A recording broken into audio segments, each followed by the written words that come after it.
Bonjour à tous et bienvenue dans cette nouvelle vidéo d'Historiapolis.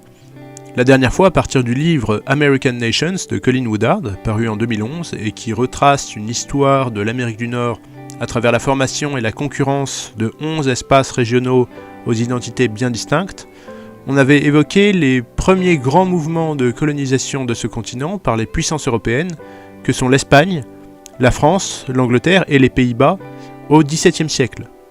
Aujourd'hui, on va aborder le XVIIIe siècle, et en particulier les phénomènes qui mènent à la Révolution américaine, c'est-à-dire à l'indépendance des États-Unis vis-à-vis de l'Angleterre à l'issue d'une guerre commencée en 1776. Puisque peu à peu, entre toutes ces puissances coloniales, donc Espagne, France, Angleterre et Pays-Bas, c'est en fait les Anglais, au cours du XVIIIe siècle, qui prennent l'ascendant et qui réussissent à dominer presque l'ensemble du continent, notamment en battant la France durant la guerre de 7 ans qui a lieu au tournant des années 1760. Comme on peut le voir sur cette carte, jusqu'à cette époque, la France, en fait ce qu'on appelle la Nouvelle-France, possède la majeure partie de l'Amérique du Nord, c'est-à-dire le territoire ici qui est ce très grand espace coloré en bleu, tandis que les Anglais possèdent la zone côtière à l'est, colorée en rouge. Le problème, c'est que cette carte est un peu un trompe-l'œil, parce qu'en réalité, posséder de larges territoires c'est bien, mais il faut bien comprendre que la population anglaise est beaucoup plus nombreuse. En réalité, dans ce gigantesque espace français, à part le Québec, qui est assez peuplé, il n'y a presque personne. On estime en fait qu'un peu avant le début de la guerre de 7 ans, il y a au total 60 000 habitants dans toute la Nouvelle-France, donc dans tout l'espace bleu, contre plus d'1 million d'habitants dans les colonies britanniques. Vous voyez donc le rapport démographique est incomparable, ce qui explique la facile victoire britannique face aux Français dans la guerre de 7 ans. Cependant, une quinzaine d'années après cette guerre, donc en 1776, les populations des colonies anglaises vont se rebeller contre le gouvernement de Londres, et vu qu'ils étaient de plus en plus nombreux et lointains par rapport à l'Angleterre, ils vont lancer une guerre d'indépendance afin de se gérer eux-mêmes. Mais partir immédiatement sur la Révolution américaine, ce serait aller un peu vite en besogne. C'est la raison pour laquelle il faut en fait remonter à la fin du XVIIe siècle et au début du XVIIIe siècle pour comprendre les origines de cette fracture entre l'Angleterre et les futurs États-Unis. Déjà, il faut comprendre comment se forment progressivement trois nations imaginées par Colin Woodard, que sont le Deep South, les Midlands et Greater Appalachia. Dans la dernière vidéo, on avait étudié la première vague d'émergence de différentes nations, donc les 5 premières, en l'occurrence, El Norte, New France, Tidewater, Yankeedom et New Netherland. Lien de la dernière vidéo qui s'affiche en haut à gauche de l'écran. Au tournant des années 1700, elles sont rejointes par 3 autres nations qui se forment au fil de la colonisation et des progrès des colons dans les terres. La première d'entre elles, c'est le Deep South. Les pères fondateurs du Deep South arrivèrent par la mer, jetant l'ancre devant ce qui est aujourd'hui Charleston, en Caroline du Sud, en 1670 et 1671. Contrairement aux autres nations, ils ne venaient pas directement d'Europe. Ils étaient les fils et les petits-fils des fondateurs d'une colonie anglaise plus ancienne, les Barbades, la société la plus riche et la plus horrible de tout le monde anglophone. La société qu'ils édifièrent à Charleston était presque la copie carbone de la société esclavagiste des Indes occidentales, West Indies, qu'ils avaient laissée derrière eux. Dès le début, la culture du Sud profond devait être marquée par des disparités radicales en richesse et en pouvoir. En fait, à partir des années 1660, les planteurs anglais des Barbades et des Bermudes, qui exploitent le sucre de canne, décident d'étendre leurs activités à l'Amérique continentale pour 2 raisons. La superficie des îles caribéennes devient trop réduite pour le très lucratif commerce du sucre, et le nombre de travailleurs blancs, en particulier des Irlandais installés dans les Caraïbes depuis les persécutions de Cromwell en Irlande, auparavant très important, se réduit du fait de la difficulté du climat, des conditions de travail et de la spéculation immobilière. Dans les îles tropicales, les règles de fonctionnement ne sont pas les mêmes. La valeur des vies humaines est proche de 0, et les planteurs manquant de terre et de main-d'œuvre vont trouver une solution pratique. Étendre les plantations à la côte est de l'Amérique du Nord, c'est donc Charleston qui en deviendra l'incontournable port de débarquement, et y importer massivement des populations noires issues de la traite esclavagiste. Avec leur commerce, les planteurs de Barbade ont importé dans le sud des États-Unis leur, entre guillemets, pratique culturelle. Le développement initial de la colonie de Caroline du Sud est indissociable de la figure de John Locke, connu comme philosophe, mais aussi actionnaire de grandes compagnies de traite négrière qui participent à l'élaboration de la charte de cette colonie. Si certains aspects de Tidewater étaient repris dans la culture de l'élite de Charleston, notamment son caractère très gentry, c'est-à-dire nobiliaire, et sa référence à l'Antiquité comme forme de légitimité esclavagiste, elle ne s'embarrasse pas dans ses principes de responsabilité sociale et de distinction. Les villes de Caroline du Sud, en particulier Charleston, sont des lieux de richesse très clinquante, tapageuse, dans le style nouveau riche, peu soucieuse de morale religieuse, emplis d'établissements de jeux et de débauches, où les planteurs se font construire de gigantesques manoirs, avec lesquels même les domaines des lords de Tidewater ne peuvent soutenir la comparaison. D'une certaine manière, on pourrait presque qualifier en fait Charleston de première Miami, dans l'état d'esprit. Colin Woodard estime que leur anglicanisme et leur manière aristocratique sont davantage en fait une forme de distinction sociale qu'un attachement idéologique et religieux sincère à ces préceptes. Il faut rappeler que cette aristocratie ne vient pas directement d'Europe, contrairement aux lords de Tidewater. Elle descend de planteurs installés depuis 1 ou 2 générations dans les îles des Caraïbes. Donc comme pour les Békés en Martinique, par exemple, cette culture correspond à une mentalité bien particulière. Si toutes les nations d'Amérique du Nord pratiquaient plus ou moins l'esclavage, le niveau atteint par le Sud fut inégalé. Colin Woodard illustre la différence de cette manière. Quand la plupart des autres nations étaient des sociétés avec des esclaves, le Sud était une société d'esclaves. Ce n'est qu'à partir des années 1660-1670 que Tidewater, influencé par le Deep South, va finir par adopter un modèle similaire. Étant situé plus au sud, le Deep South ne fit longtemps face à aucune concurrence régionale et put s'étendre plus rapidement à l'intérieur des terres que les autres nations.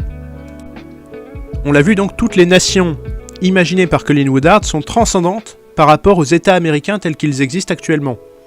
Ces nations ne coïncident pas exactement avec les territoires des États actuels. Cependant, on a aussi vu que presque chaque nation, quand elle se forme à la base, elle se forme à partir d'un foyer central, qui est une ville ou un État actuellement existant, avant de s'étendre parfois très loin. Donc ces États vraiment plus historiques, entre guillemets, des États-Unis, représentent en quelque sorte des idéotypes culturels à partir desquels se sont formés d'autres États américains. Donc en fait, une chose que j'ai mis du temps à comprendre dans l'histoire américaine, c'est que certains États ont beaucoup plus d'importance que d'autres dans la définition de ce qu'est l'esprit américain.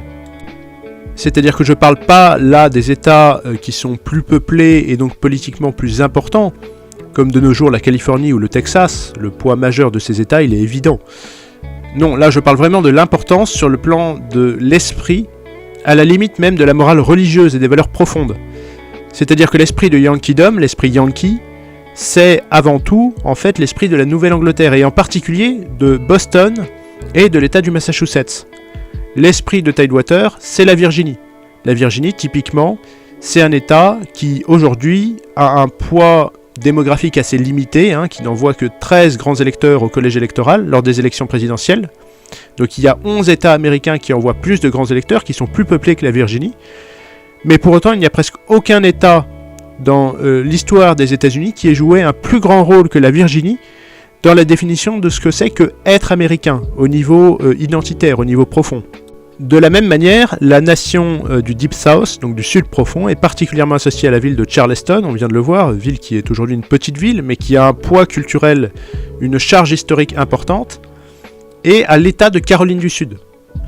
La nation suivante étudiée par Colin Woodard, c'est les Midlands, et l'État ainsi que la ville associée fondamentalement au foyer historique et culturel des Midlands, c'est Philadelphie et la Pennsylvanie. L'histoire de Philadelphie, de la Pennsylvanie et par extension des Midlands est intrinsèquement liée à la figure de William Penn, adepte de la Société religieuse des Amis, donc les Quakers, un mouvement puritain radical, considéré à l'époque comme sectaire, y compris par les protestants. S'il a pu fonder la colonie de Pennsylvanie, pour les Quakers, c'est parce que son père, amiral, lui avait laissé un héritage gigantesque. Le mouvement Quaker, fondamentalement libéral dans sa conception de la communauté religieuse, accepte tous les adeptes, quelle que soit leur origine sociale, ethnique ou leur sexe. Par ailleurs, il refuse toute affiliation à quelque église que ce soit. Deux principes sont importants pour les Quakers. D'une part, l'idée d'une bonté naturelle de tous les hommes, et d'autre part, le concept de lumière intérieure, inner light, selon lequel l'Esprit Saint se trouverait à l'intérieur de chaque homme, ce qui explique en partie l'individualisme et la grande indépendance institutionnelle des Quakers. Il est probable que ces critères aient historiquement joué sur le caractère plus, entre guillemets, mainstream, moins marqué politiquement, de cette nation. On avait vu que c'est dans cette nation qu'il y a le plus d'États qui sont des swing states, donc des États qui sont ni marqués nettement républicains, ni marqués vraiment démocrates. Par ailleurs, on voit la grande différence là pour le coup entre les Midlands et Yankeedom au niveau de la tolérance religieuse. Tolérance religieuse qui n'existe pas, ou quasiment pas, chez les Yankees.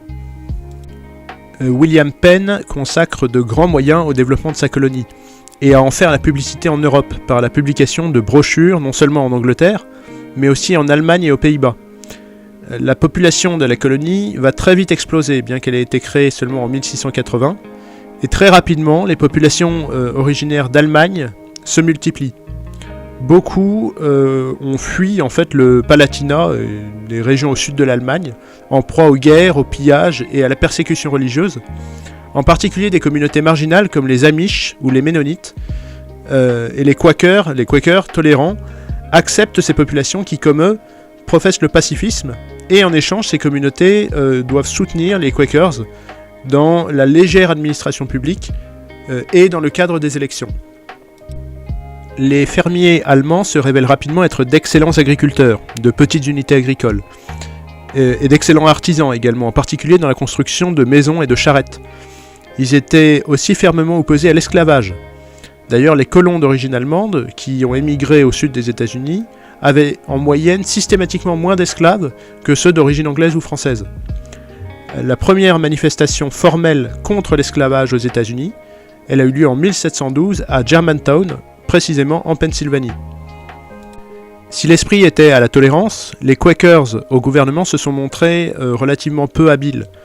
Leur refus de toute forme de violence finit d'ailleurs par leur être préjudiciable, parce qu'avec l'aggravation des tensions en Amérique du Nord au XVIIIe siècle, un climat de violence devait s'instaurer dans la région et les Quakers ont été incapables d'y répondre. Certains ont même préféré démissionner plutôt que de monter une armée. En 1755, à la veille de la guerre de 7 ans, les tensions avec les Indiens et les Français, et en plus les tensions avec certains immigrés originaires d'Écosse et d'Irlande, arrivent à leur comble. Les Quakers sont débarqués de leur poste, et ils ne les ont jamais retrouvés plus tard, et ce sont plusieurs groupes d'intérêt autour de Benjamin Franklin, qui était lui un Yankee originaire de Boston, un pur Yankee. Ce sont ces groupes d'intérêt qui sont arrivés aux affaires. Au final, si la culture des Midlands, telle que souhaitée par William Penn et ses descendants, a continué d'avoir une certaine influence dans la culture régionale, la nation, en fait, s'est progressivement délitée, au point d'être systématiquement sous l'influence majeure d'une autre culture, notamment Yankee, au nord, et celle de Greater Appalachia, au sud.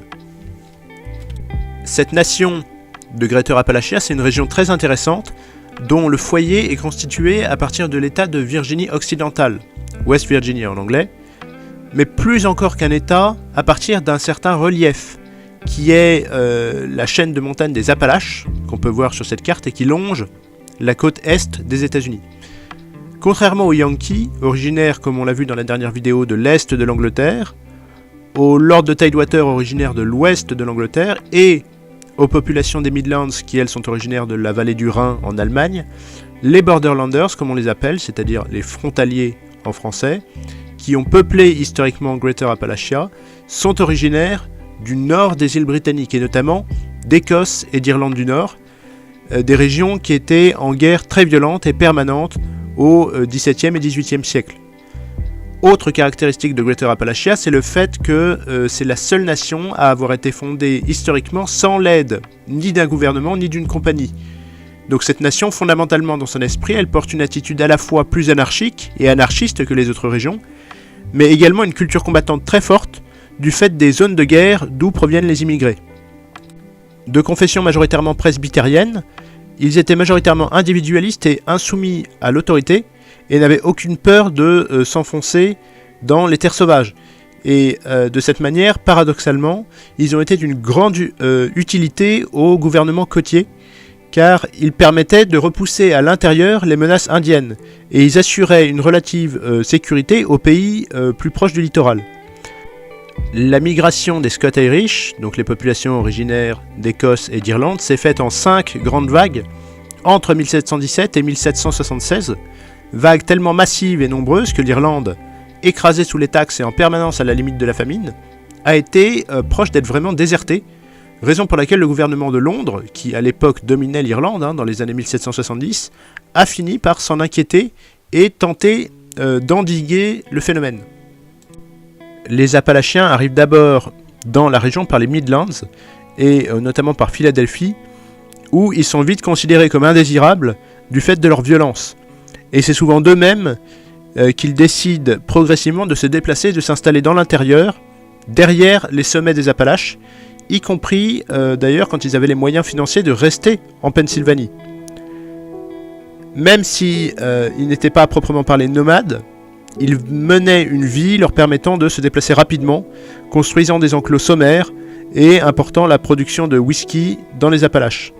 Ils étaient considérés par les autres nations comme rétifs au travail, ne cherchant pas à s'enrichir mais seulement à fuir toute forme de gouvernement, progresser dans les terres et ne pas chercher à construire une économie viable mais simplement de subsistance, raison pour laquelle ils étaient méprisés, presque à l'égal des Noirs, par les grands planteurs du Sud.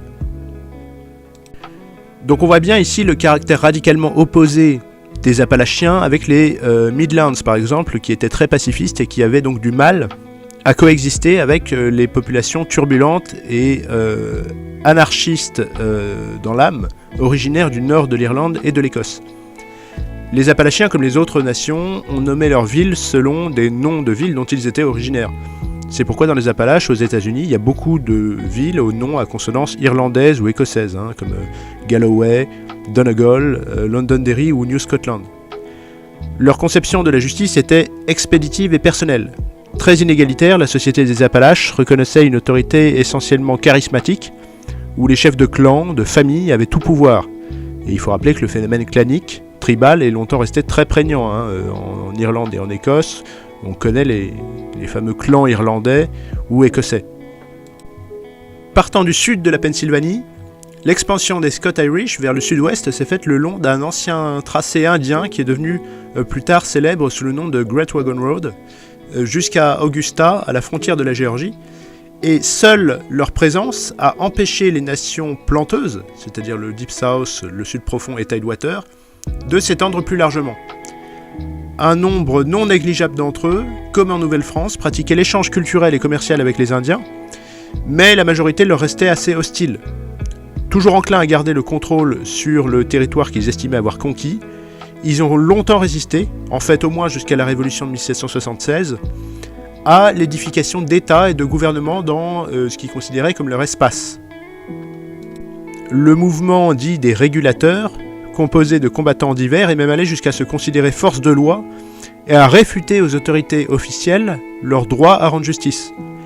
Les autorités officielles n'ont eu aucun contrôle sur une grande partie des Appalaches entre 1766 et 1771. Et au moment de l'éclatement de la Révolution, en 1776, les Appalachiens ont servi de force d'appoint décisive, bien que divisés, ce qui sera également le cas plus tard durant la guerre de sécession, certains ayant soutenu les forces anglaises, d'autres les révolutionnaires, mais toujours pour les mêmes raisons de fond, c'est-à-dire se détacher de la domination du plus puissant oppresseur, selon le lieu, qu'il soit anglais, sudiste, yankee ou aristocrate de Tidewater.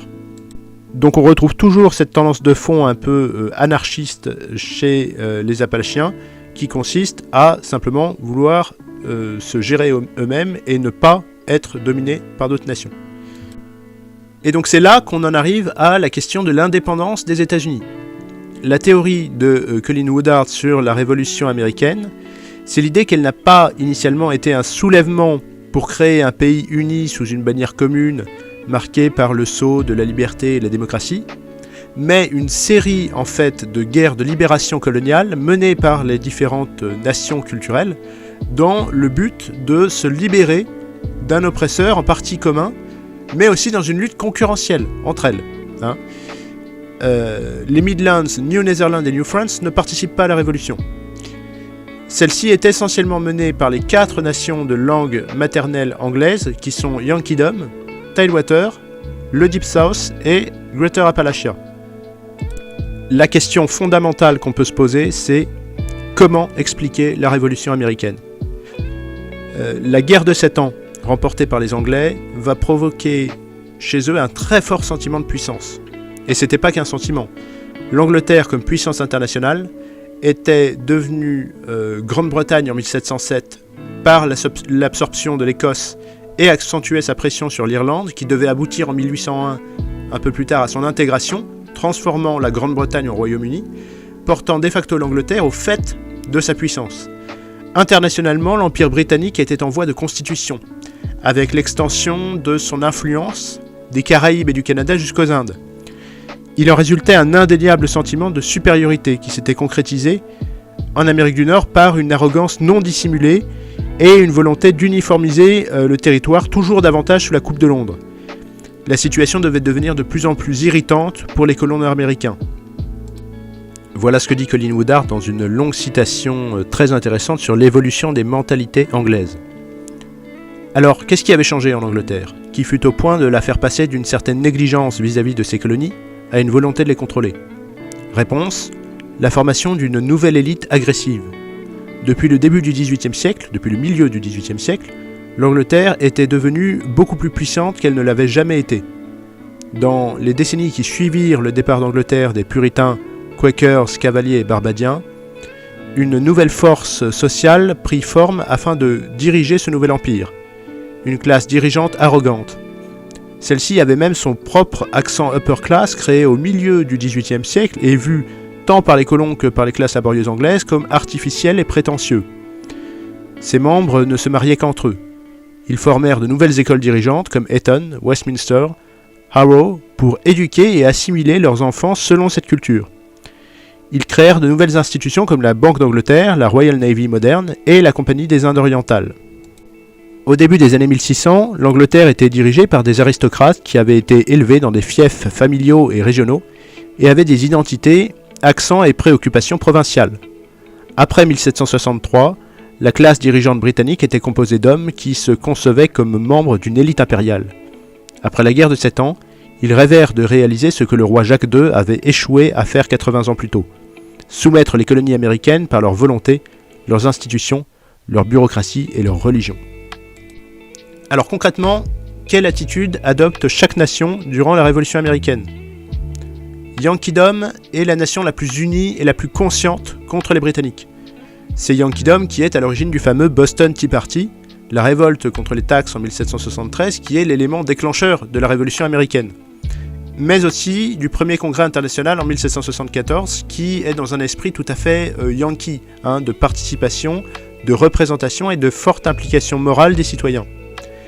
Greater Appalachia, comme je l'ai souligné précédemment, adopte des positions très différentes selon le lieu et la force politique qui le domine.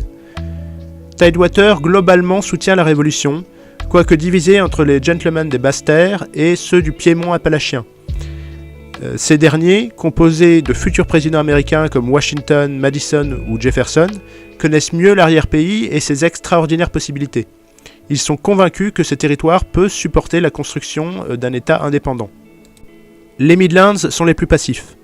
La doctrine pacifiste des Quakers les amène à vouloir déléguer l'usage de la puissance tout en redoutant les incursions des Scotch-Irish et de certains Indiens. Ils sont légèrement favorables au maintien de l'Empire. Les populations d'origine allemande, sauf exception, restent surtout en marge du conflit. New Netherlands est le plus farouchement opposé à la Révolution, donc New York. Les marchands hollandais, juifs et anglais ont peur, en effet, de voir leurs liens commerciaux avec l'Europe coupés définitivement et craignent surtout un effondrement économique. Enfin, le Deep South, le Sud profond, soutient timidement la Révolution. Il craignait que si l'Angleterre gagne, trop puissante, elle cherche à réorienter vers elle, par des taxes élevées, les fruits de l'économie esclavagiste, voire pire à terme d'en limiter la légalité. Cependant, le Deep South ne va pas se démarquer par un appui non plus militaire démesuré à l'égard des Yankees. En fait, ce qui va se mettre progressivement en place durant cette guerre d'indépendance, au-delà du célèbre soutien de la France, qui a mené à des victoires décisives contre les Anglais, et qui va permettre véritablement le succès de la Révolution, c'est l'alliance entre les deux nations culturelles à l'époque les plus puissantes, qui sont Yankeedom et Tidewater. Yankeedom apporte le nombre, la pression démographique et une certaine forme d'homogénéité du corps social, qui fait que cette population nombreuse et instruite se retrouve dans un combat commun qui peut écraser le pouvoir anglais, mais qui a tendance à faire peur aux autres nations aussi, de par son importance et son caractère massif. Malgré tout, les nobles de Tidewater ont conscience qu'ils ne peuvent pas se passer de cette force populaire pour réussir à devenir indépendants. De l'autre côté, Yankeedom, s'ils ont une force populaire, capable de se soulever contre l'oppresseur spontanément, manquent cruellement de chefs charismatiques. Chefs charismatiques et gestionnaires affûtés que peut fournir l'élite de Tidewater. Donc on voit bien ici que ce rapprochement Yankeedom-Tidewater procède d'une convergence d'intérêts bien compris, et circonstancielle, qui n'est pas forcément appelée à perdurer une fois que les États-Unis seront devenus indépendants. D'ailleurs, après l'indépendance formelle, vient le moment de la difficile élaboration d'un pouvoir politique qui satisfasse les populations des différentes nations. La Constitution de 1787 est une synthèse de cet esprit de compromis qui est provisoire, mais en réalité ne satisfait pleinement personne, mettant plutôt en lumière l'apparition de nouveaux clivages. Il apparaît évident que la formation d'une nation américaine unifiée devra passer par de nouveaux affrontements. Voilà ce que dit Colin Woodard sur l'apport de chaque nation à la Constitution. En fin de compte, la Constitution américaine fut le résultat d'un compromis hasardeux entre les nations rivales. De l'aristocratie de Tidewater et du Deep South, nous héritâmes d'un président fort, sélectionné par un collège électoral, plutôt qu'élu directement par les citoyens ordinaires. De New Netherlands, nous reçûmes la Déclaration des droits, Bill of Rights, un assemblage de garanties très hollandaises selon lequel les individus auraient la liberté de conscience, d'expression, de religion et de rassemblement. Aux Midlands, nous devons le fait de ne pas avoir un État unitaire fort sous la domination d'un Parlement national de style britannique. En effet, ils insistèrent en faveur de la souveraineté des États comme assurance contre les despotes du Sud et l'ingérence yankee. Les Yankees s'assurèrent que les petits États auraient une voix égale au gros du Sénat, en plus d'avoir réussi à forcer les États esclavagistes à ne compter que 3/5 de leurs esclaves comme décompte de population, pour la proportion de représentants envoyés par ces États au Congrès. Voilà donc ce que représente la Révolution américaine dans l'histoire des nations culturelles américaines. Révolution américaine qu'on a vue ici, donc pas seulement, pas au sens événementiel et chronologique, parce qu'il y a beaucoup de vidéos qui sont trouvables sur internet et qui expliquent très bien les événements en tant que tels de la guerre d'indépendance, mais vraiment au sens du phénomène profond que ça représente, de l'alliance tacite et des clivages de fond que représente ce siècle et ce moment en particulier dans les différents espaces culturels des États-Unis. Et c'est cette dimension-là que je pense qui est un peu, on va dire, originale dans l'approche de Colin Woodard de l'histoire américaine, qui n'est pas du tout une approche banale. C'est la fin donc de cette vidéo consacrée à la Révolution américaine. Dans le prochain épisode, qui sera le 4e, on évoquera plusieurs points, et notamment 3. D'abord, pourquoi le Canada est resté britannique, puisque après tout la majorité du Canada, hors Québec, parle anglais, et donc aurait tout à fait pu participer à ce mouvement d'ampleur indépendantiste, d'autant que le Canada des Grands Lacs est particulièrement proche géographiquement et culturellement des Yankees. Donc on essaiera de voir pourquoi les Canadiens n'ont pas franchi le pas de l'indépendance main dans la main avec les Américains. Deuxième point, on abordera le début de la formation de ce gros clivage entre le nord et le sud des États-Unis qui va mener peu à peu au déclenchement de la guerre de sécession. Et troisième point, on commencera à voir comment se sont passés les débuts de la conquête de l'Ouest, puisque après avoir été fondées, les nations évoquées par Woodard peu à peu vont s'étendre progressivement en direction de l'Ouest américain. Merci encore une fois d'avoir regardé cette vidéo. Je vous encourage à la partager et à la liker si vous l'avez appréciée. Et à bientôt sur Historiapolis.